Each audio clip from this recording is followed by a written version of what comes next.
Voilà, j'ai juste tapé dans Firefox, dans Google, j'ai juste tapé Wikipédia New York et je tombe sur ce qui concerne New York, c'est surprenant. Je vais aller chercher l'article là et je vais faire une copie des premiers paragraphes là. Donc vous sélectionnez. Alors bien sûr, vous allez récupérer avec toutes les notes de bas de page, les petits numéros. C'est pas très grave. On va faire avec. Donc une fois que vous avez sélectionné le premier paragraphe, vous allez faire un commande C, puis vous revenez dans InDesign. Alors il y a deux manières de placer du texte dans InDesign, soit par copier-coller, soit par importation d'un document Word. Ça peut être intéressant pour récupérer tous les hyperliens, notamment. Les hyperliens. De passer d'abord de coller le texte dans Word, et puis d'importer le Word dans InDesign. Mais ne compliquons pas les choses ici. Ceci dit, en passant, c'était juste une petite parenthèse. Vous savez que si vous voulez aller plus loin dans InDesign, l'importation de documents texte plutôt que le copier-coller, c'est mieux. Alors ici, on va coller, voilà.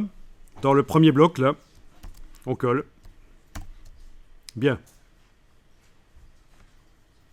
Alors, le texte ne s'est pas collé en entier, bien sûr. On a la petite croix rouge qui apparaît en bas à droite du bloc de droite, qui indique qu'il y a du texte en excès.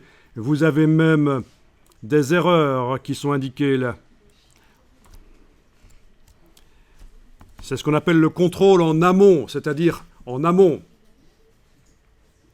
C'est le dessus de la montagne, si vous les connaissez, les termes amont-aval.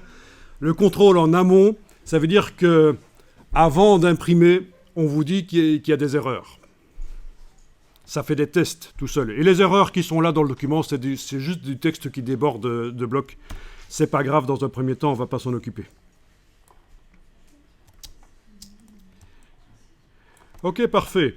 Alors, on va retourner dans le navigateur web et on va aller chercher autre chose.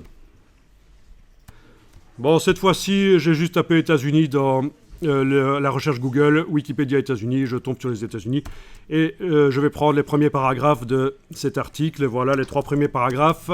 Je retourne dans InDesign et je vais coller dans le bloc texte qui se trouve ici. Là, on a un bloc texte à 3 colonnes.